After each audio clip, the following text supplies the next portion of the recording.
సేవకులు వచ్చి ఉన్నారు. మరి సువార్త దళం గౌరవ అధ్యక్షులు జోషి కె రాయ్ అంకుల్ గారు మనందరికీ పరిచయమైన వారు, మనందరికీ బాగా తెలిసిన వారు. అంకుల్ గారు ఒక మెసేజ్ ఇస్తారు. తదుపరి మరి పిఎస్ స్వామి గారు, వారు కూడా మనందరికీ బాగా తెలిసిన వారు, రెండో మెసేజ్ పిఎస్ స్వామి గారు ఇస్తారు.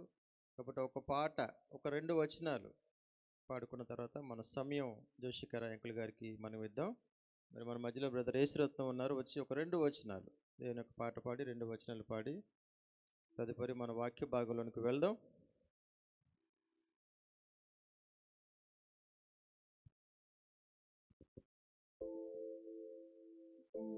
ఈ ప్రత్యేక సమయంలో ఒక సిలువు గీతాన్ని పాడుకొని దేవుని ప్రేమను తెలుసుకున్నాం.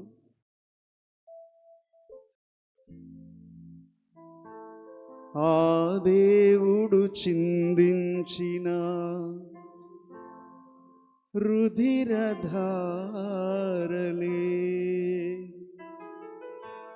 ఈ జగతిని విమోచించు జీవధారలు.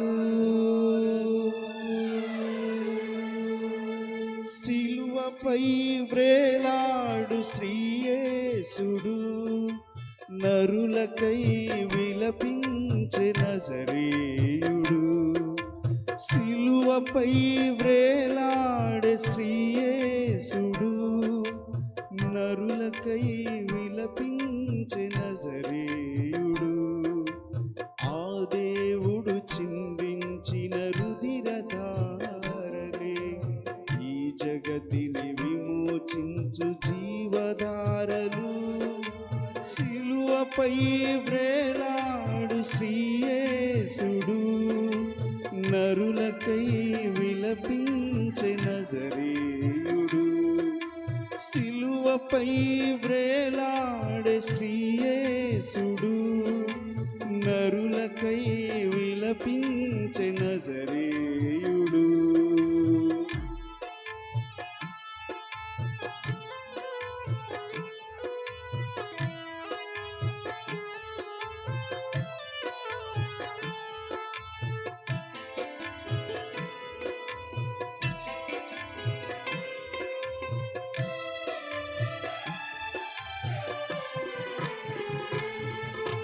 నిరపరాధి మౌన భూని దీనుడాయను మాతృమూర్తి వేదననే ఓదార్చెను.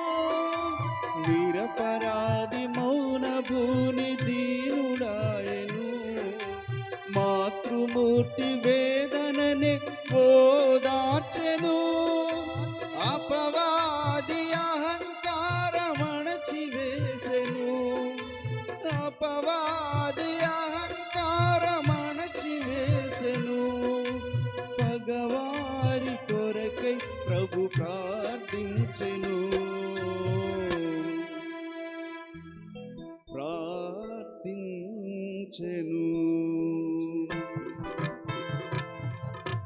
సిలువపై వ్రేలాడే శ్రీయేసుడు నరులకై విలపించే నజరేయుడు.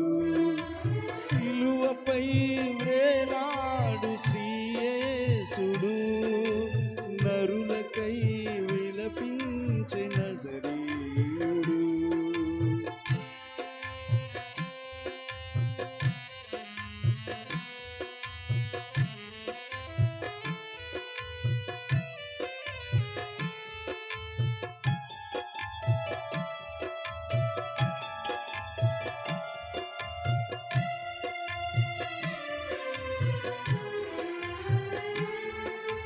కలువరిగిరి కన్నీళ్లతో కరిగిపోయెను.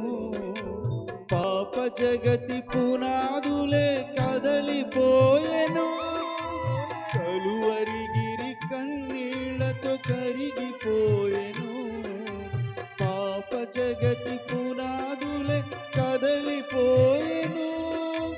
లోకమంత చీకటులే ఆవరించెను. లోకమంత చీకటులే ఆవరించెను. శ్రీయేసుడు తలవాల్చి కన్ను మూసెను. కన్ను మూసెను. సిలువపై వ్రేలాడే శ్రీయేసుడు నరులకై విలపించే నజరేయుడు. సిలువపై వ్రేలాడే శ్రీయేసుడు నరులకై విలపించే నజరేయుడు. ఆ దేవుడు చిందించిన రుధిరధారలే ఈ జగతిని విమోచించు జీవధారలు. సిలువపై వ్రేలాడే శ్రీయేసుడు నరులకై విలపించే నజరేయుడు.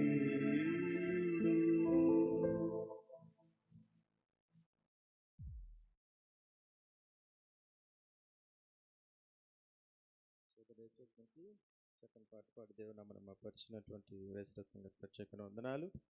మనం ఇప్పుడు ప్రాముఖ్యమైన సమయంలోనికి, ప్రశస్తమైన సమయంలోనికి వెళ్ళబోతున్నాం. దైవ సేవకులు మరి మన మధ్యలో వచ్చి ఉన్నారు కాబట్టి సమయాన్ని వారికి అప్పగించాలి. మరి మొదటగా మరి సువార్దలం గౌరవ అధ్యక్షులు జోషి కృపారావు అయ్య గారు మన మధ్యలో ఉన్నారు. వారు వచ్చి మనకు వాక్యాన్ని అందిస్తారు. వాక్యం కొరకు మరి సేవకులు ప్రేమ్ పాల్ గారు ఉన్నారు మన మధ్యలో. ప్రేమ్ పాల్ గారు వచ్చి మరి వాక్యం కొరకు దేవుడు తన కుమారుని తన ఆత్మతో నింపి మనందరితో మాట్లాడలాగున సోదరులు ప్రేమ్ పాల్ గారు వచ్చి ప్రార్థనలు నడిపిస్తారు. తదుపరి జోషిక రాయంకుల్ గారు వచ్చి వాక్యాన్ని మనకు అందిస్తారు. మొదటిగా చిన్న ప్రార్థన చేద్దాం. అందరు కూడా కళ్ళు మూసుకున్నట్లయితే.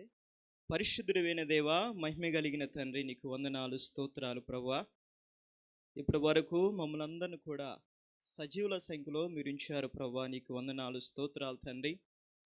ఈ విధంగా నాయనా మరి మీటింగులు ఏర్పాటు చేయడానికి మీరు చూపించినటువంటి నీకు అపారమైనటువంటి కృపను బట్టి నీకు వందనాలు, స్తోత్రాలు.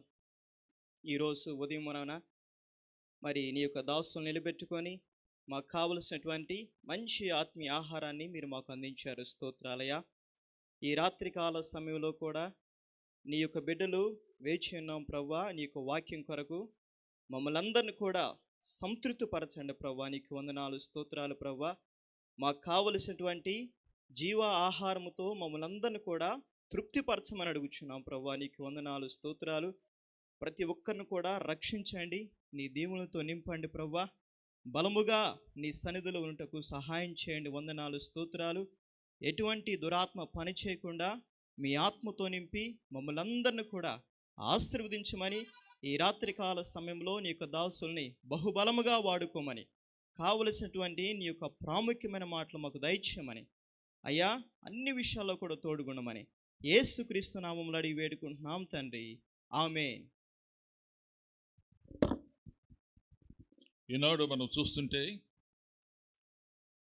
క్రైస్తవ వ్యతిరేక శక్తులు చాలా తీవ్రంగా పనిచేస్తున్నారు. వారు అనుకుంటున్నారు ఈ రీతిగా సంఘాన్ని హింసిస్తే మాకు ఎంతో ఆనందమని అనుకుంటున్నారు, సంతోషిస్తున్నారు. ఆనాడు కూడా పౌలనే మహా గొప్ప దైవ సేవకుడు ప్రభువుని ఎరక్క ముందు ఆయన అనుకున్నాడు. అపోస్తల కార్యాల గ్రంథంలో 22వ అధ్యాయంలో ఆయన ఏమనుకున్నా అంటే చూద్దామండి. 4వ వచనంలో, ఈ మార్గములో ఉన్న పురుషులను స్త్రీలను బంధించి చెరసాలలో వేయించుచు మరణం వరకు హింసించాను. ఇది ఆయన అనుకొని మానసికమైన ఆనందాన్ని కోరాలనుకున్నాడు. కానీ మానసికమైన ఆనందాన్ని కోరాలని అనుకున్నాడు, ప్రయత్నం చేశాడు. కానీ ఆనందాన్ని, సంతోషాన్ని అనుభవించలేకపోయాడు.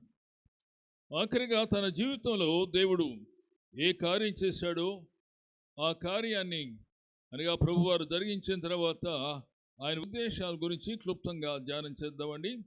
దయచేసి ప్రార్థన చేసుకుందాం. ప్రియమైన మా తండ్రి, ఘనమైన మా ప్రభువా, మీ మాటల కోసం వందనాలు తండ్రి. లోకంలో ఉన్న మా స్నేహితులు అనేక మంది అయా క్రైస్తవ సంఘాన్ని హింసించాలని, క్రీస్తు యొక్క మాటలు ఎక్కడ కూడా లేకుండా ఉండాలని వారు ఆశిస్తూ ఇదే వారికి సంతోషం ఇస్తుంది అనుకున్నారు. కానీ మా ప్రభు వారికి సంతోషం కాదు కదా, అయ్యో దుఃఖాన్ని కలిగిస్తున్న ఆయన సంగతి వారు కూడా గమనించడానికి సాయం చేయండి మా ప్రభా. మీ వాక్యమును ధ్యానిస్తూతుండగా మీరు మాతో ఉండి మమ్మల్ని నడిపించాల్సి మనం చేస్తూ యేసు నామం పేరిట వేడుచున్నాం తండ్రి, ఆమేన్. ఈనాడు మనం ఆలోచిస్తున్నాం ఈ మనుషుని యొక్క అనగా కోరిక అనగా ఆయన ఇష్టపడేది ఏంటి, what's the aim of a man, ఆయన మనుషుని యొక్క గురి లక్ష్యం ఏంటి అని. పూర్వకాలం ముందు ఈ పౌలుని ఆయన క్రైస్తవ వ్యతిరేకి, యేసు ప్రభు యొక్క నామాన్ని ఎవరైతే వారు విశ్వసించారో, యేసు శిష్యులుగా ఉన్నారో వారందరూ కూడా జైల్లో వేశాడు. ఈరోజు కూడా కొంతమంది అనుకుంటున్నారు క్రైస్తవులు ఎక్కడ ఆరాధన చేయకుండా మేము చేస్తాం, పాదులు అనేవాడు కనపడకుండా చేస్తాం, దాని ద్వారా మాకు సంతోషం వస్తుంది అని అనుకున్నారండి. ఆనాడు పౌలు కూడా అంతే అనుకున్నాడు. అని ఆ క్రీస్తు నామాన్ని ఎరిగిన వారిని జైల్లో వేయాలని, వారిని హింసించాలని ఆ రీతి హింసిస్తూ వచ్చాడు. ఓ యవనస్తుడు ప్రభుని అంగీకరించాడు. ఆయన ప్రభు కోసం నమ్మకంగా జీవిస్తున్నాడు. ఆయన ఆదిమ క్రైస్తవ సంఘములో మొదటి హతసాక్షి అయిపోయాడు. ప్రభువును బహుగా ప్రేమించిన వాడు. ప్రభువు తన యొక్క జీవితంలో చేసిన గొప్ప కార్యాలను గణితి ఆయన సాక్ష్యం చెప్తూ వచ్చారు. ఈనాడు కూడా దేవునికి దాసుడు ఏ రీతిగా సాక్ష్యం చెప్పారో ఆ రీతిగా అంతకంటే ఎక్కువగా ఆయన యవనస్తుడు ప్రభుని గురించి సాక్ష్యం ఇస్తూ ఉండగా సౌలు ఆయన స్నేహితులందరికీ కూడా ఆయన పట్టుకున్నారండి. యవనస్తుడైన వారు రాళ్లతో ఆయనను కొట్టి చంపుతున్నాడు. ఆ యవనస్తుడు రాళ్లతో కొట్టబడుతుండగా అతడు వారందరినీ చూచాడు. పరలోకమందున యేసును చూచాడు. యేసు ప్రభు వారు ఆకాశములో పరలోకములో ఆయన ఉన్నాడు. ఆ పరలోకము తెరవబడింది. అక్కడ యేసయ్య, ఆయన కూర్చున్న యేసయ్య లేచి యవనస్తుని ఆహ్వానిస్తున్నాడు. ఈ ఆహ్వానాన్ని గమనించాలని యవనస్తుడైన ఆయన పేరు స్టెఫను. అతడు ప్రభువుని యొక్క మార్గాన్ని కోరినవాడు ముందు కాదండి, కానీ యేసు ప్రభువు యొక్క మార్గాన్ని అంగీకరించిన వాడు. ఆ తర్వాత తన జీవిత లక్ష్యం ఏంటి అనుకున్నాడు. ఈనాడు మన జీవిత లక్ష్యం ఏంటి? ఎవరసలు అనుకుంటారు? ఓ సోదరి హైదరాబాద్లో ఓ సోదరి యాటి వెళ్తుంటే పిలిచింది. ఆమె ఒక కంపెనీలో పనిచేస్తుంటుంది, చాలా డబ్బు వస్తుంది. పిలిచింది, అంకుల్ అని. వెళ్ళాను. అంకుల్ ప్రార్థన చేయండి నా కొరకని. ఏమని ప్రార్థన చేయమని అడిగాను. నాకు పెళ్ళి కావాలని ప్రార్థన చేయండి అన్నాను. అంతేనా? అంత మాత్రం కాదండి, నేను చేసుకోగలిగిన అబ్బాయి 6 అడుగులు ఉండాలి, చాలా అందంగా ఉండాలి, ఎక్కడ ఏ నలుపు కూడా ఉండకూడదు, చాలా డబ్బు సంపాదించేవాడిగా ఉండాలి అని. అమ్మా మీరు యేసు ప్రభు నమ్ముకున్నారా? నమ్ముకున్నారని అందుకోసమే ప్రార్థన చేస్తున్నాను. ఏమని ప్రార్థన చేస్తున్నామని అడిగాను. నాకు 6 అడుగుల అబ్బాయి కావాలి, చాలా డబ్బు సంపాదించేవాడు కావాలి అని చెప్పింది. అమ్మా ఇలా నేను ప్రార్థన చేయలేనండి, దేవుని చిత్తములో ఎవరినైతే మీకు ఏర్పాటు చేశారో దాని కొరకు మీరు ప్రార్థన చేయాలని నేను మీతో మాట్లాడుతూ ఆ రీతిగా ప్రార్థన చేయమంటే చేస్తానన్నా. అలా కాదండి, నేను చెప్పినట్టే చేయండి అని. అంత మాత్రమే కాదని ఆమె ఇంకొన్ని బైబిల్ వచనాలు కూడా నాకు బోధించడం ప్రారంభం చేసింది. కొంతకాలం అయిపోతుందండి, పెళ్లి కార్డు తీసుకొచ్చి ఇచ్చింది. అమ్మా నీవు అనుకున్నట్టుగా చాలా అందమైన వాడు, చాలా ఎక్కువ సంపాదించేవాడు కదా అని మీరు వచ్చి చూస్తారు కదా పెళ్లిలో అని. పెళ్లిలో వచ్చి చూశానండి, ఆఖరికి బట్టతల ఆయన 6 అడుగుల మనిషి కాదండి, 5 అడుగులు 6 అంగుళాలు ఉన్నారు. అనుకున్నట్టుగా అంత జీతం కాదండి. గమనించని మనుషునికి కోరికలు రకరకాలుగా ఉంటాయి. ఈ స్టెఫెన్ ఆయన యేసు ప్రభుని నమ్ముకున్నాడు. నమ్ముకుంటే ఆయనకు వచ్చినట్టు బహుమానాలు లోకములో ఏమీ లేవండి, రాళ్ళు దెబ్బలే ఉన్నాయి. కొంతమంది అనుకుంటారు పాస్టర్ అనే వారు పదవంతులు తీసుకుంటున్నారయ్యా, వారు చాలా బ్రహ్మాండంగా కారుల్లో విమానాల్లో ప్రయాణం చేస్తుంటారు, వారి వెనకాల మంది మార్బలం కూడా ఉంటుంది అనుకుంటారండి. కానీ ఆనాడు ఈ మొదటి యవనస్తుడు ఆయన మీద రాళ్ళు పడుతుండగా ఆనాడు ఉన్నట్టు ఆ యవనస్తుడంటి పౌలు గారు రాళ్ళు కొడుతున్న వారికి వారి పాద రక్షకులన్నీ కూడా అనగా చెప్పులకు కాపులాగా ఉన్నందుగా ఆయనే నాయకుడు.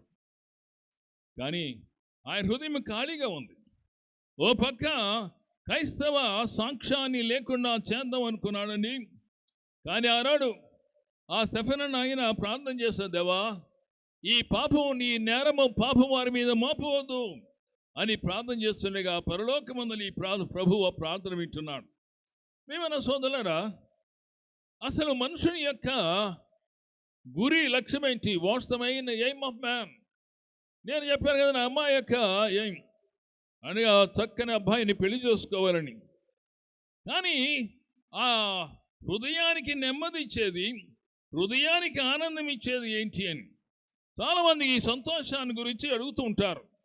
అనగా సంతోషం, హ్యాపీనెస్ అనేది డిపెండ్స్ ఆన్ హ్యాపెనింగ్స్ అనగా తాత్కాలికమైన సంఘటనల మీద ఆధారపడుతుంది. అనేకమైన సంగతులు ఉంటాయి. అనగా మంచి ఉద్యోగం, ఆ రీతిగా మంచి చదువు, ఇలాంటివన్నీ ఉంటాయి. ఇదే మాకు ఆనందం ఇస్తుందని అనేక మంది అనుకుంటారు. కానీ తీరావా వచ్చిన తర్వాత ఆనందము లేదండి. హైదరాబాదులో నేను ఒక చోట ఉన్నప్పుడు ఓ పెద్దాయని ఒక ఆయన తీసుకొచ్చాడు.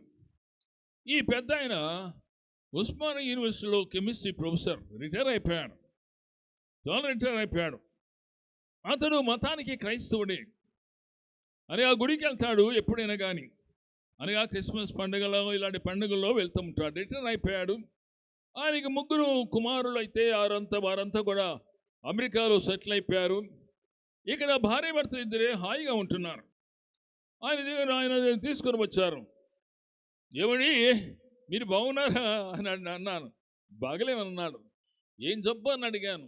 ఏ జబ్బు లేదన్నాడు. ఇంక బాగలేదంటున్నారా ఏంటి అని అడిగాను.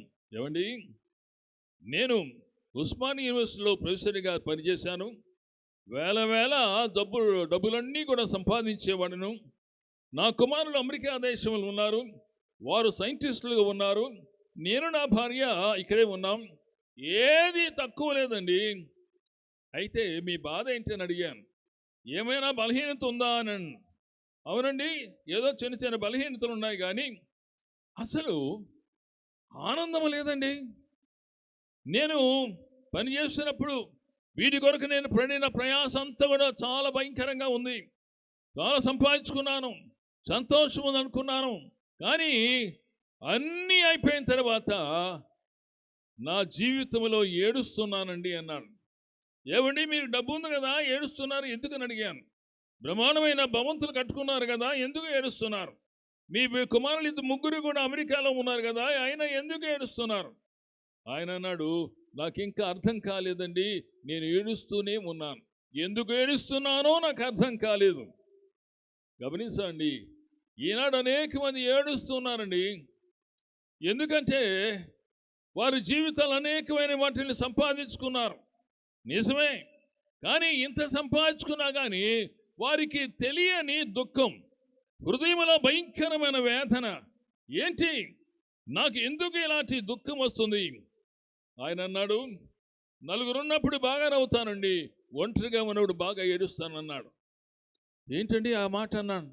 అవునండి, 4 ఉన్నప్పుడు బాగా నవ్వుతానండి, ఒంటరిగా ఉన్నప్పుడు బాగా ఏడుస్తాను. ఎందుకు ఏడుస్తున్నానని అడిగాను. అదే నాకు అర్థం కాలేదన్నాడు. ప్రియమైన సోదరులారా, ఈనాడు సగటుమని ఏడుస్తున్నా అండి. మనుషుడు ఒంటరిగా ఉండి ఏడుస్తున్నాడు. నా యొక్క జీవితం ఏంటి, నా జీవిత లక్ష్యం ఏంటి? ఆనాడు పౌలు గారు అనుకున్నాడు, దేవుని యొక్క వాక్యాన్ని నమ్మిన వారిని జైల్లో వేస్తే ఆనందం వస్తుంది అనుకున్నాడు. లేదండి, ఆనందానికి వారిగా దుఃఖం వచ్చేసింది. దేవుడు ఒకనాడు ఆయన కలుసుకున్నప్పుడు దేవుడు మాట్లాడుతున్నాడు, సౌలా సౌలా నీవు నన్ను ఎందుకు హింసిస్తున్నావు? ప్రభువా నీవెవరు? అయితే ప్రభు అన్నాడు, నీ హింసిస్తున్న యేసును నేనే.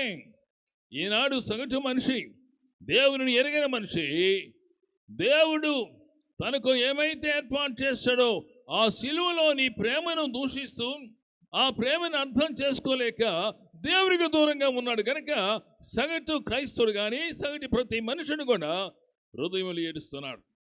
అందుచేత పౌలు గారు తన సాక్ష్యాన్ని గురించి మాట్లాడుతూ, అయ్యా, నేను క్రైస్తవ సంఘాన్ని హింసించాను, దేవుని మార్గాన్ని హింసించాను, హృదయంలో నెమ్మది లేకుండా ఉన్నాను, అదే దేవుడు నాకు ఇచ్చిన మా పని అనుకున్నాను.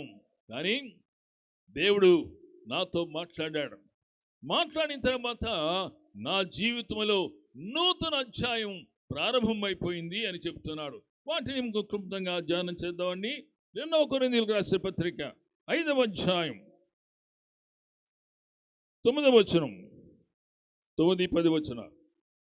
కావున దేహమందున్నను దేహమును విడిచినను, మరో చదువుతానండి. కావున దేహమందున్నను దేహమును విడిచినను ఆయనకు ఇష్టమై ఉండవలనని మిగిలి అపేక్షించుచున్నాను. ఎందుకనగా తాను జరిగించిన క్రియల చొప్పున అవి మంచివనను సరే చెడ్డవనను సరే దేహముతో జరిగించిన వాటి ఫలమును ప్రతివాడును పొందినట్లు మనమందరము క్రీస్తు న్యాయపీఠం ఎదుట ప్రత్యక్షము కావలను.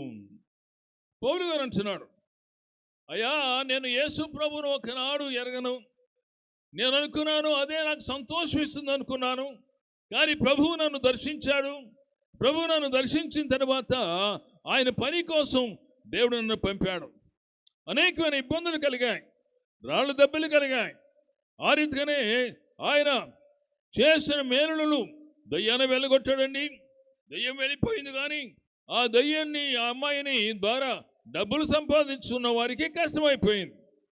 దయ్యం వదిలిపోయింది కదా అని సంతోషించలేదండి, మాకు డబ్బులు రాలేదు కదా అని సంతోషిస్తున్నారు. ఈనాడు మనిషి ఇతర మనుషుల గురించి ఆలోచన చేయండి. నాకు డబ్బులు కావాలి, నేను ధనం సంపాదించాలనుకున్నాడు.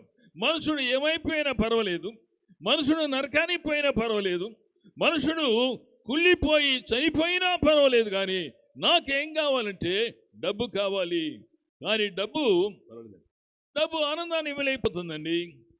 డబ్బు సంతోషాన్ని ఇస్తుంది తాత్కాలికంగా, కానీ దీర్ఘకాలికంగా డబ్బు ఆనందం ఇవ్వలేకపోతున్నాం. చూద్దామండి, అనేక మంది ధనవంతులు చాలా డబ్బులు సంపాదించుకున్న తర్వాత, అయ్యా ఏంటండి ఎలా ఉన్నారు మీరు అంటే, ఏం బాగాలేమండి, డబ్బు ఉంది కదా.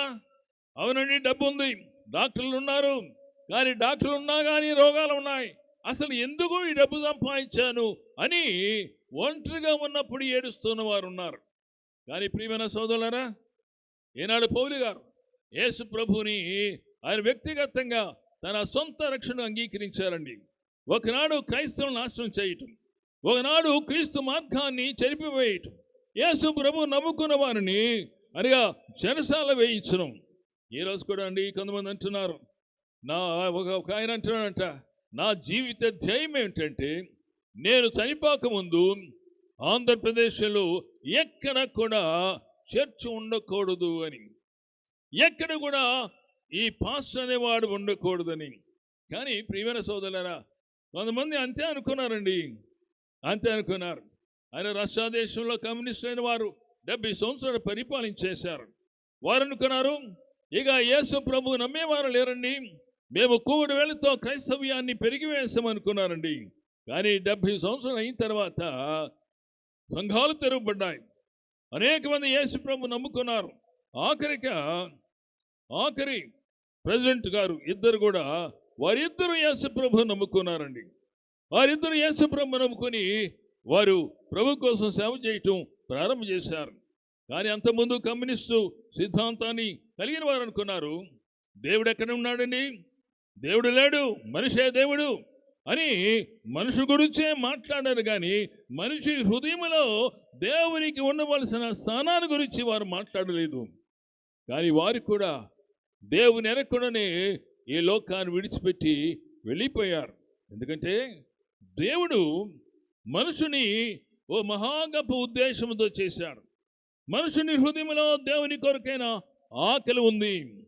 అందువల్ల ఓ శాస్త్రవేత్త ఇలా అన్నాడు, there is a God shaped vacuum in the heart of every man అని ఆ ప్రతి మనుషుని హృదయంలో దేవుని ఆకృతి కలిగిన ఖాళీ ప్రదేశం ఉంది. ఆయన ప్లవన సూత్రాలు రాసినట్టు ఆయన 29 ఏటనే నోబెల్ బహుమతి లభించింది. ఆయన అన్నాడు, ఆయన ముందు దేవుడు నాకు అక్కర్లేదండి అనుకున్నాడు. ఆ తర్వాత ఎవరో ఒకరు గ్రీక్ క్రొత్త నిబంధన ఇచ్చారు. ఆ నిబంధన చదువుకున్నాడు. క్రొత్త నిబంధన యేసు ప్రభువును అంగీకరించాడు. ఆయన అన్నాడు, అయ్యా చాలా కాలంగా నేను అనుకున్నాను, నాకు నేనే దేవుణ్ణి అనుకున్నాను, శాస్త్రాల్ని నేను చదువుకున్నాను, శాస్త్రవేత్తగా ఉన్నాను, కానీ ఏది నా హృదయానికి సంతృప్తి ఇవ్వలేదు. కానీ ఒకనాడు యేసు నమ్ముకున్నానండి. యేసు నమ్ముకున్న తర్వాత నా హృదయంలో గొప్ప ఆనందం వచ్చింది. అంతకుముందు సంతోషం వచ్చింది, ఇప్పుడైతే ఆనందం వచ్చింది. ఆయన అన్నాడు, there is a God shaped vacuum in the heart of every man which cannot be filled by anything but Jesus. ఆ ఖాళీ ప్రదేశాన్ని నింపగలిగిన వాడు యేసు ప్రభు వారు మాత్రమే. ప్రియమైన సోదరులారా, నువ్వు కూడా ఈ రాత్రిలో అనుకోవచ్చు, నేను చాలా మంచివాడును, నేను ఇప్పుడు కూడా ఆయన సోదరులు సాక్ష్యం చెప్పారు, క్రైస్తవ సంఘాన్ని హింసించేవాడును, దేవుని సేవకులను కూడా తోలనాడేవాడును, కానీ అవి అన్నీ కూడా అతనికి ఆనందాన్ని ఇవ్వలేదు. ఒకనాడు ఎప్పుడైతే యేసుని వ్యక్తిగతంగా సందర్శించాడో, లేకపోతే యేసు ఆయన సందర్శించాడు, అప్పుడు యేసు యొక్క ప్రేమ చేత ఆకర్షించబడ్డాడు. అనేక మందికి ఈ మాట తెలియపోతుందండి. పౌలు గారండి యేసు ప్రభుని అంగీకరించిన తర్వాత ఆయన జీవితంలో ప్రత్యేకమైన ఆశ, అది మరొకసారి 9వ వచనాన్ని రెండుగా 2 కొరింథీ 5వ అధ్యాయం 9వ వచనం. కావున దేహమందున్నను దేహమును విడిచినను ఆయనకి ఇష్టమై ఉండాలి అని ఆయన అంటున్నాండి. మిగులు అపేక్షించుచున్నాను. ఆయన ఆ మిగులు అపేక్షించుచున్నాం క్రైస్తవ సంఘాన్ని గురించి మాట్లాడుతున్నాడు. అరే యేసు ప్రభువును అంగీకరించిన వారి గురించి మాట్లాడుతున్నాడు. ఏమయ్యా, అయ్యా మీ ఎయిమ్ ఏంటి, అయ్యా మీ యొక్క గురి ఏంటి, మీ గమ్యం ఏంటి అంటే ఆయన అన్నాడు, దేహమందున్నా దేహం విడిచినాను, యేసు కొరకు జీవించాలనేదే దేవుడు మాకు అనుగ్రహించిన గొప్ప ఆశ. అదే మా నిర్ణయం, అదే మాకు తృప్తినిచ్చేది. చాలామంది అనుకుంటారండి, డబ్బు లేదా విద్య, అధికారము అవన్నీ కూడా మంచివే, కానీ అవి శ్రేష్టమని కావు. శ్రేష్టమైనది ఏమంటే తను అనగా మనల్ని ప్రేమించండి యేసయ్య ఏ రీతిగా మన కొరకు తన రక్తాన్ని కార్చాడో, ఏ రీతిగా తన శరీరాన్ని కొట్టబడానికి ఇచ్చాడో ఆయన అంటున్నాడు, బాబు ఇదంతా నీ కొరకు చేశాను, ఇదంతా నీ కొరకు అని, అంతా నీ కొరకే నేను చేశానయ్యా, అందుచేత నీవు నన్ను నమ్ముకో, నేను నిన్ను ప్రేమించాను, నీవు నన్ను ద్వేషించినా, నీవు నన్ను దూషించినా, నీవు నన్ను కాదన్నా, కానీ నేను నిన్ను కాదనలేదు, నీ కొరకే నా చేతులు ఎల్లప్పుడూ చాచి ఉన్నాయి అని ప్రభువారు పిలిచిన తర్వాత ఎవరైతే ప్రభు దగ్గరికి వచ్చారో వారికి ఆశ ఏంటంటే దేవునికి ఇష్టలుగా జీవించాలి.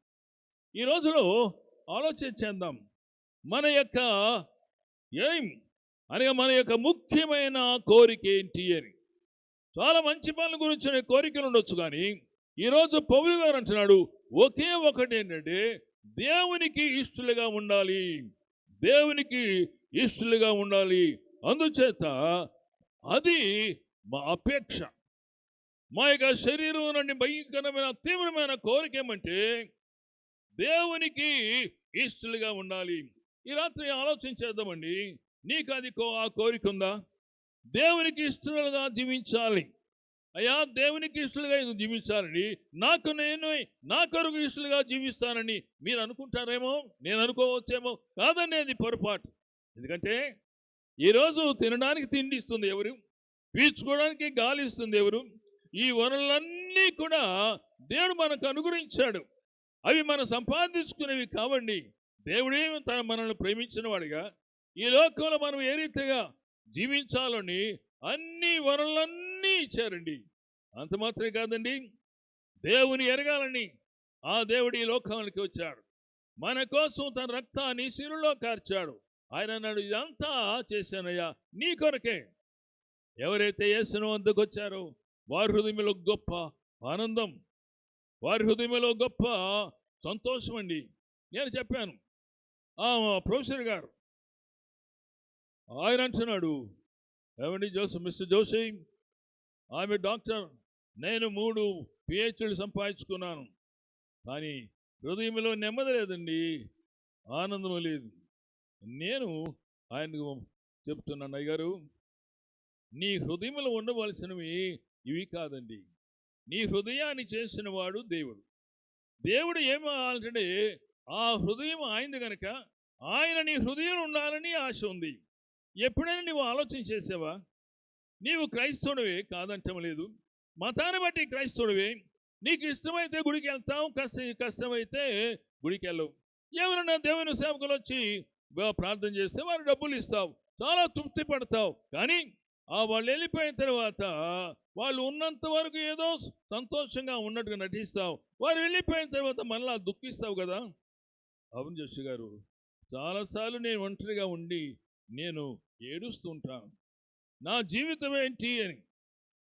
అయ్యా, నీ జీవితంలో దేవునికి భాగస్వామ్యం ఇవ్వాలి.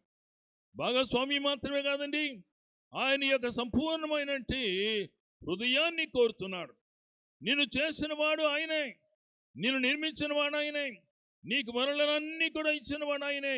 అంత మాత్రం కాదని నీ కొరకు రక్తాన్ని కాచిన వాడు ఆయనే. అందుచేత నీ హృదయంలో సంపూర్ణమైన స్థానం. పౌలు గారు అన్నాడు, దేవునికి ఇష్టలుగా ఉండాలి, అది మా అపేక్ష. ఈ రాత్రి కాలంలో నీ అపేక్ష ఏంటి అనగా, నీకు అనేకమైన కోరికలు ఉండొచ్చు, మంచివే. కానీ అన్నిటికంటే నీ జీవితంలో నిజమైన ఆనందాన్ని ఇచ్చేదమంటే యేసుకు ఇష్టలుగా ఉండాలి అని. యేసుకు ఇష్టలుగా ఉండాలి అనగా ఆయనకు నీ హృదయంలో సంపూర్ణమైన అధికారాన్ని ఇవ్వాలి. ఒక భక్తుడు ఇలా అన్నాడు, ఏమనంటే, Jesus should not be resident in your heart. అరే, నీ హృదయంలో యేసుప్రభు వారు ఏదో ఒక మూల కూర్చుని అద్దెకొస్తారు కదండి. కొంతమంది ఇళ్ళకి మనము వారికి ఇల్లు ఇస్తాం, 2 గదులు 3 గదులు ఇస్తాం, కానీ మెయిన్ ముఖ్యమైన వాడిని మనకే పెట్టుకుంటాం. ఆ రీతిగానే ఈనాడు చాలామంది కూడా తమ హృదయంలో ముఖ్యమైన వాటిని దేవుడికి ఇవ్వరు, కానీ 1-2 గదులు మాత్రమే ఇస్తారు. అని రెసిడెంట్ మాత్రమే. అగస్టిన్ శాలిస్ అనే మహాగొప్ప భక్తుడు ఇలా అన్నాడు, ఈ should not be A resident, ఈ మస్ట్ బి ఏ ప్రెసిడెంట్.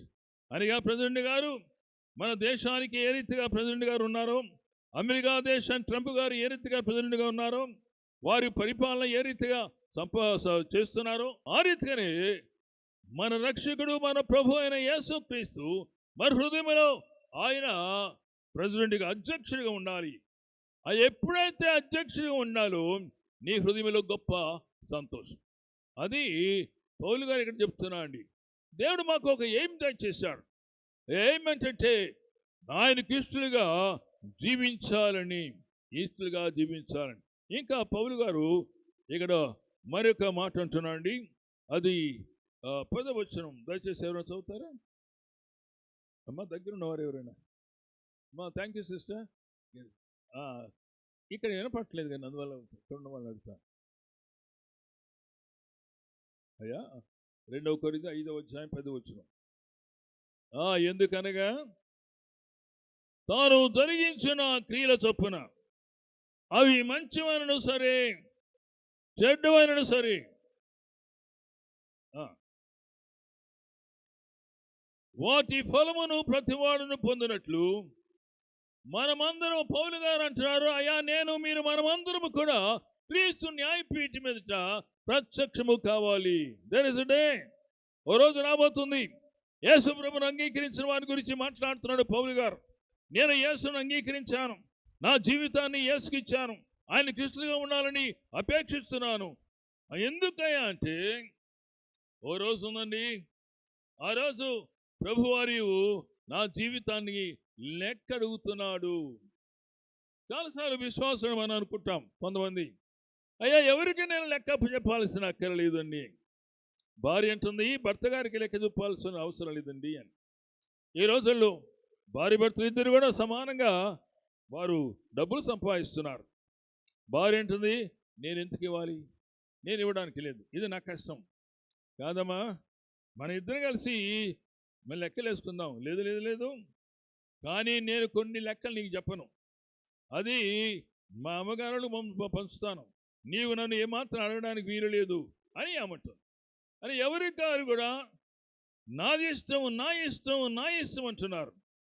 కానీ పౌలు గారు అది కాదండి, మనమందరం కూడా దేవుని యొక్క న్యాయపీఠం ఎదుట, అనగా క్రీస్తు న్యాయపీఠం ఎదుట ప్రత్యక్షం కాబోతున్నాం. ఎందుకంటే మనం ఏం జరిగించినా కానీ అవి మంచివైనా సరే, అనే దేహముతో జరిగించిన ప్రతిదీ అది చెడ్డమైనా సరే, దేహముతో జరిగించిన వాటి ఫలమును మనమందరము కూడా పొందినట్లు క్రీస్తు న్యాయపీఠం ఎదుట ప్రత్యక్షము కావాలి. అనగా చాలాసార్లు అండి, నేను రక్షించబడ్డాను, ప్రభు నా పాపాలు క్షమించాడు, ఇంకా నేను ఎవరికి దేనికి కూడా లెక్క చెప్పాల్సిన లేదనుకుంటాను. కానీ ప్రేమైన సోదరులారా, రక్షించబడిన తర్వాత విశ్వాసి లెక్క చెప్పాలి, క్రీస్తు న్యాయపీఠం మీద నిలబడాలి, తాను ధరించిన వాటి ప్రతిఫలాన్ని పొందినట్లు. అందుచేత పరిశుద్ధత అవసరం. మన దైనందిక జీవితంలో ప్రభు కోసం జీవిస్తున్నామా, మన కోసం మనమే జీవిస్తున్నామా? ఎక్కడైనా కానీ దేవునికి ఇష్టమైన వాటిని జరిగిస్తూ, అనగా మన సంతోషమే దేవుని యొక్క సంతోషం కాదు, లేదా దేవుని బిడ్డల యొక్క సంతోషం కాదు, నా సంతోషమే అని అనేక మంది విశ్వాసులు శరీరాన్ని గురించి కూడా ఆలోచిస్తున్నారు. పౌలు గారు అంటున్నాడు, జాగ్రత్త, అవి మంచివైనా సరే చెడ్డవైనా సరే, దేహముతో జరిగించిన వాటి ఫలమును ప్రతి వాడును పొందినట్లు మనమందరము.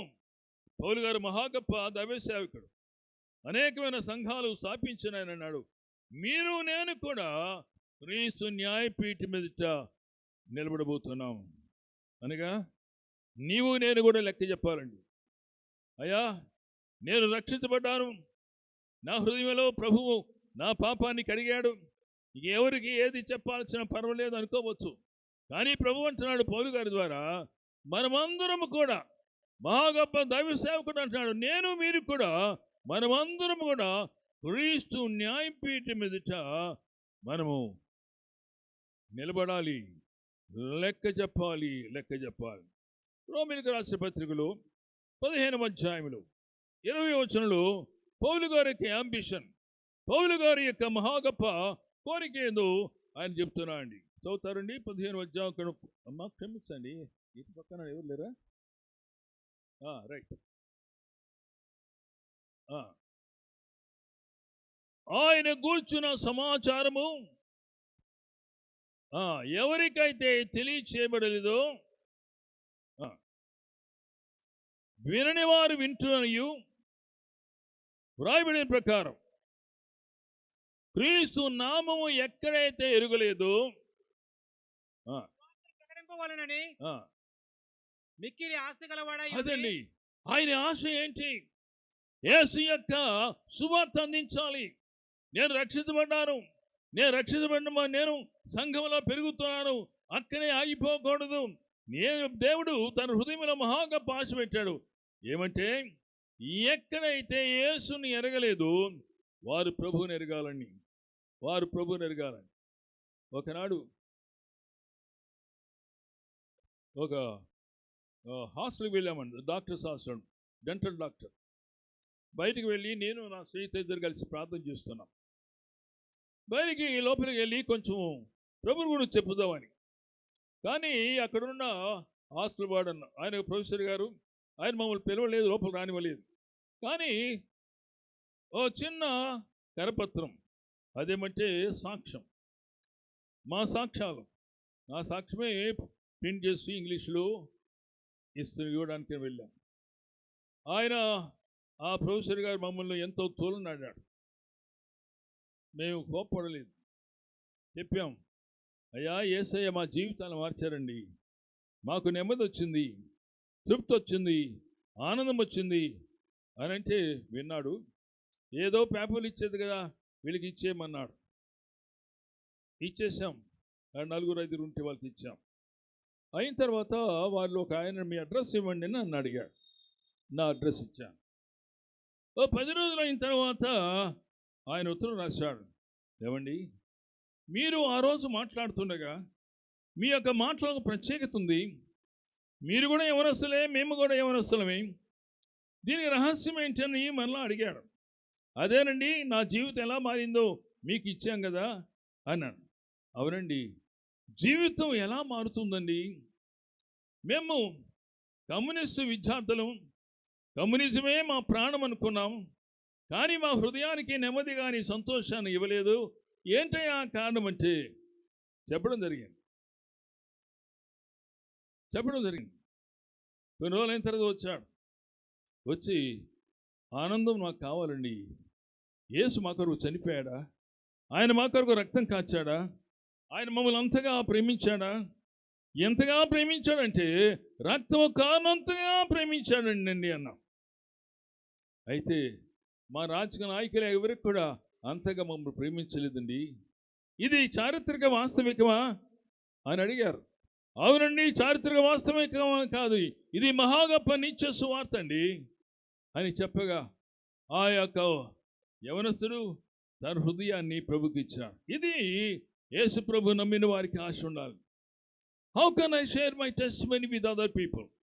నా సాక్ష్యాన్ని ఇతరులకు ఏ రీతిగా అందించగలను అని ఆ సాక్ష్యం కొరకే ఇవ్వాలని మహాగొప్ప ఉబులాట, ఆ మహాగొప్ప ఆశ అది ఉండేది. పౌలు గారు అంటున్నాడు, అయ్యా, దేవునికి ఇష్టపూర్వకంగా మనము జీవించాలి అని అంటున్నాడండి.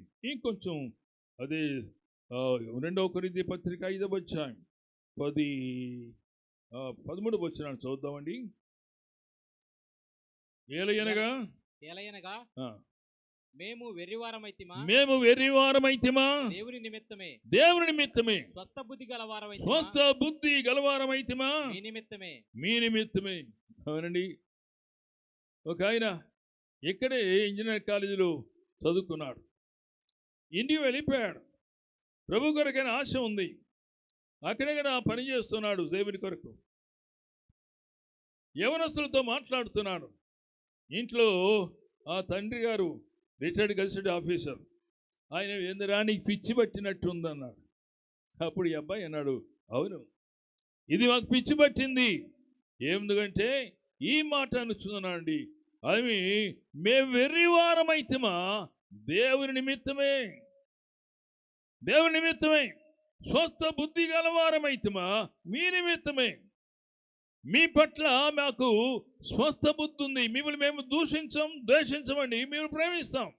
కానీ ఇంతగా ఉంటే మీరు మమ్మల్ని అనుకున్నారు పిచ్చోడు అనుకున్నారు. పౌలు గారు అన్నాడు, అయ్యా, దేవునికి ఇష్టపూర్వకంగా జీవించాం. దేవుడు మమ్మల్ని ఒకనాడు ఆయన క్రీస్తు న్యాయపీఠం మీద నిలబడినప్పుడు ఆయన మనల్ని గురించి ఆయన తిరిగి ప్రశ్న అడుగుతున్నాడు. ఈరోజు ఆలోచించేయాలండి, నేను దేని కొరకు జీవిస్తున్నాను? ప్రభువుని సంతోషపెట్టడానికి జీవిస్తున్నానా? నన్ను నేనే సంతోషపెట్టడానికి జీవిస్తున్నాను. ఈ రోజుల్లో అనేక మంది మానసికమైన ఆనందం కొరకు అనే డబ్బులుంటే ప్రభు దగ్గరికి వస్తారు, నయం అయిపోయిన తర్వాత దూరం వెళ్ళిపోతారు. ఏం బాబు మళ్ళా ప్రార్థన రావట్లేదండి, మళ్ళా డబ్బు వస్తే వస్తానంటారు. అలా కాదండి, యేసు ప్రభుల వారు మనను శరీరాలను స్వస్థపరచున్నమాట వాస్తవమే. కానీ అంతకంటే ఆయన స్వరూపంలో మనం చేసుకున్నాడు కనుక మన హృదయం అంతా కూడా ఎక్కడైతే పాపం ఉందో ఆ పాపము నుండి విడుదల పొందడం మాత్రమే కాకుండా పాపం మీద జయాన్ని పొందే మహాగొప్ప ధనీకరమైన జీవితాన్ని ఆయన పునరుద్ధాన శక్తి ద్వారా మనకు అనుగ్రహిస్తున్నాడు. పౌలు గారి యొక్క ఆశ అదేనండి. మేము వెర్రివారమా? మీరు అనుకోవచ్చు, మేము వెర్రివారమా? దేవుని నిమిత్తమే. మేము స్వస్థ బుద్ధి గలవారమా? మీ నిమిత్తమే. ఒక అబ్బాయికి ట్రాక్ట్ ఇస్తే ఆ అబ్బాయి చించేశాడు. చించేయటం మాత్రం కదండి, ఆ ఇచ్చిన అబ్బాయిని కొట్టాడు. అవతల అబ్బాయి కనుక ఎవరైతే కొట్టబడ్డాడో ఈ అబ్బాయి నవ్వుతున్నాడు. నవ్వుతూ ఏమన్నా అంటే, మే గాడ్ యూ బ్లెస్, అయ్యా దేవుడు మిమ్మల్ని దీవించును కాదా స్నేహితుని అనుకున్నాడు. అవతల కొట్టినైనా అన్నాడు, వీడొక పిచ్చోడు అనుకున్నాడు. కానీ ఆ మాట ఆ అబ్బాయి హృదయంలో నాటుకుంది. నేను కొట్టానే, కొడితే నవ్వాడే. నవ్వడం మాత్రమే కాదండి, మే గాడ్ బ్లెస్ యూ అన్నాడే. ఏంటి ఇది? నన్ను దూషించవలసిన ఇతను ఏంటి అని ఆలోచన చేయడం ప్రారంభం చేశాడు. ఈ అబ్బాయి కొరకు మళ్ళా చూస్తున్నాడు, ఎక్కడైనా కనబడతాడని. 3 రోజులు అయిన తర్వాత కనపడ్డాడు. కనపడి, ఏమండి ఆ రోజు ఏదో మీరు కాగితం ఇచ్చారు, ఆ కాగితము యేసును గురించి కదా అని నేను మీ ముఖానే పడవేశాను, కానీ ఆ రోజు మీరు ఏమన్నారంటే మే గాడ్ బ్లెస్ యూ అన్నారు కదా, అనడానికి కారణం ఏంటి అని అడిగాడు. అప్పుడు కొట్టబడి అబ్బాయి అంటున్నాడు, అయ్యా నా ప్రభువు నా కొరకు ఎంతో కొట్టబడ్డాడు, నా ప్రభువు నా కొరకు శిలువలో వేలాడబడ్డాడండి. ఆయన కొట్టబడిన స్థలం అంటూ ఏది కూడా ఆయన శరీరంలో లేదండి. సంపూర్ణంగా ఆయన కొట్టబడ్డాడు, సంపూర్ణంగా రక్తం కాచాడు కనుక ఆయన ఎంత కొట్టబడితే నీవు నా చెంప కొట్టినంత మాత్రాన నాకేమైనా అవమానమా? నా ప్రభువారు శిలువలో అవమానించబడగా దాని ద్వారా నేను రక్షించబడ్డాను కనుక నా ఆశ ఏంటంటే నేను కొట్టబడినా కానీ యేసు ప్రేమను మీకు అందించాను లేదన్నది, అదే నా ఆశ. యేసు ప్రేమ నీకు అందించానండి. నా ప్రభువు నా నిమిత్తం ఎంతో కొట్టబడ్డాడు, కానీ మీరు నన్ను ఒక్కసారి చెంపతో కొట్టారు. అందుచేత నేను మే గాడ్ బ్లెస్ యూ అన్నాను. కానీ ఎందుకంటే నా ప్రభు నన్ను బహుగా దీవించాడు. ఆయన తన రక్తాన్ని యావత్తు కూడా నా కొరకు ఇచ్చాడు. నేను ఆయన కొట్టాను, ఆయన దూషించాను, ఆయన దూరంగా వెళ్ళిపోయాను. ప్రభు అన్నాడు, I bless you my dear son, కుమారుడా నేను నిన్ను ప్రేమిస్తున్నాను అన్నాడు. అందుచేత ఎప్పుడైతే ప్రేమతో మనం యేసును అంగీకరించామో దేవుడు మనకు బాధ్యత ఇచ్చాడండి. ఆ బాధ్యత ఏమంటే ఆయనకిష్టులుగా జీవించాలి, ఆయనకిష్టులుగా జీవించాలి, పరిశుద్ధమైన జీవితాన్ని జీవించాలి, పాపమునికి దూరంగా ఉండాలి. ఈరోజు పాపమునికి దూరంగా ఉంటున్నామా? అనగా కామాతురత అనేక మంది జీవితాలలో ఇంకా ప్రశ్నిస్తుందండి. యేసు ప్రభుని అంగీకరించారు, కానీ మనుషుల యొక్క జీవితాలలో యేసు ప్రభు వారు ఇచ్చినటువంటి ఆ పునరుత్థాన శక్తి కొరకైనా ఆశ కలిగిన వారంగా ప్రభు దగ్గర రావాలండి. మనుషుల్లోని మనం అనగా లోకమునకు వెరివారంగా ఉండవచ్చు. ఎప్పుడంటే యేసుకు మన జీవితాలు ఇచ్చిన తర్వాత, యేసు కొరకు మన జీవితాలు ఇచ్చిన తర్వాత లోకానికి వెరివారంగా కనబడవచ్చు. కానీ ప్రభు అంటున్నాడు, dear son I bless you very much, నేను దీవించబోతున్నాను అని ప్రభు వారు అంటున్నాడు. అందుచేత ఈ 5వ అధ్యాయం 17వ వచనంలో ప్రభు అన్నాడు, ఎవడైనను క్రీస్తు యేసునందుంటే వాడు నూతన సృష్టి, పాతవి గతించెను, ఇదిగో క్రొత్తవాయును అని అంటూ ఈ ఆఖరి 2 వచనాలు చదువుకుందామండి. 20-21 వచనాలు ఎవరైనా చదువుతారా? 20-21 వచనాలు. కావున దేవుడు మా ద్వారా వేడుకనున్నట్టు మేము క్రీస్తుకు రాయబారులం. ప్రియమైన సోదరులారా, we are ambassadors of Christ. క్రీస్తుకు రాయబారులం అండి. ఎందుకంటే మన రక్షకుడు, మన ప్రభు మన కొరకు మనలను తన రక్తము ద్వారా కొన్నాడండి. ఎవరైతే యేసును అంగీకరించారో, ఎవరైతే మారుమనసు పొందారో అలాంటి వారితో మాట్లాడుతున్నాం. దేవుడు నిన్ను రాయబారిగా ఉంచాడు. రాయబారి అంటే ఏంటంటే ఏ రాజ్యం నుండి అయితే నీవు వచ్చావో ఆ రాజ్యం పక్షంగా, ఆ రాజ్యములో ఏమైతే నీవు నేర్చుకున్నావో, ఆ రాజుపక్షంగా నీవేమైతే మాట్లాడాలో అవన్నీ మాట్లాడు. అంటే మన సొంత మాటలు కాదు. ఆయన అంబాసిడర్ స్పీక్స్. ఆయన ఏం మాట్లాడాలంటే ఏ రాష్ట్రం నుండి, ఏ దేశం నుండి వచ్చారో ఆ దేశాన్ని గురించి మాత్రమే మాట్లాడాలండి. ఈరోజు మన మాటలు ఎలా ఉన్నాయి? మన గురించి మాట్లాడుకుంటున్నామా, లేకపోతే మన రాజుల గురించి మాట్లాడుతున్నామా? మనం క్రీస్తుకు రాయబారులం. మనం రాయబారులం కాదండి, రాయగారు కాదు. ఇక్కడ ఎవరు కూడా అధ్యక్షులు కాదు, లేకపోతే మరొక అధ్యక్షులు కాదండి. మనం అందరం క్రీస్తుకు సేవకులం, మనం క్రీస్తుకు రాయబారులం. అనగా మనం క్రీస్తును చూపించే వారముగా ఉండాలి. ఒకసారి కొంతమంది స్ట్రీట్ ప్రీచింగ్ చేస్తున్నారు. ఒక ఆయన అక్కడే నిలబడి వింటున్నాడు. విన్నవాడు వీళ్ళు ముగించిన తర్వాత వెళ్ళిపోలే. ఏమండి మీకేమైనా అనుమానాలు, ఏమైనా ప్రశ్నలు ఉన్నాయా మమ్మల్ని అడగడానికి అన్నారు. అడిగారు వీరు. అవునండి ఉన్నాయి అన్నాడు. ఏంటండి ప్రశ్న అన్నారు. అయ్యా మీరు యేసు సువార్తను చెప్పారండి, చాలా సంతోషంగా ఉంది. యేసు మరణాన్ని గురించి చెప్పారండి, చాలా సంతోషంగా ఉంది. యేసు పునరుత్థాన శక్తిని గురించి చెప్పారండి, బాగుంది. కానీ నేను కొంచెం సేపు ఉండి చూస్తున్నాను. ఏం చూస్తున్నానంటే, మీరు 10 మంది ఉన్నారు. ఈ 10 మంది క్రీస్తును చూపిస్తున్నారా లేదా క్రీస్తుని గురించి చెప్తున్నారా అది చూద్దామని ఉన్నానండి అన్నాడు. అంటూ మీరు ఆ రీతిగా ఏదో యేసుని గురించి చెప్పారండి, చాలా నెమ్మది, చాలా సంతోషం. ఈరోజు మీరు ఒకళ్ళ గురించి ఒకళ్ళు అసహ్యంగా మాట్లాడుకుంటున్నారే. లోకం ఏం చూడాలని ఆశిస్తుందంటే యేసును చూడాలని ఆశిస్తుందండి. లోకము యేసును చూడాలని ఆశిస్తుంది. పౌలు గారు అన్నాడు, అమ్మా అయ్యా మేము వ్యక్తిగతంగా మాలో ఏమీ లేదు, మేము క్రీస్తుకు రాయబారులం. ఆయన ఏం చెప్తే అని చెప్తాం, ఆయన ఎలా జీవిస్తే అలా జీవిస్తాం. ఆయన అంటున్నాడు, అయ్యా మీరు దేవునితో సమాధాన పడండి అంటున్నాడు. ఈనాడు సమాధాన సువార్త అనేక మందికి మనం అందించాలి. మనల్ని అనేక మంది దూషిస్తున్నారు, అనేక మంది ద్వేషిస్తున్నారు. కానీ వారి కొరకు మనం ప్రార్థన చేయాలి, వారి ప్రభు అందుకు తీసుకురావాలి. ఎందుకంటే ఓ రోజు రాబోతుందండి, క్రీస్తు న్యాయపీఠం మీద నిలబడబోతున్నాడు.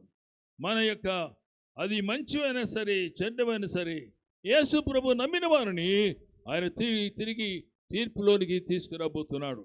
అందుచేత దేవునికి దాసునన్న అయ్యా భయమునుంది, పాపము చేయొద్దు. భయమునుందండి.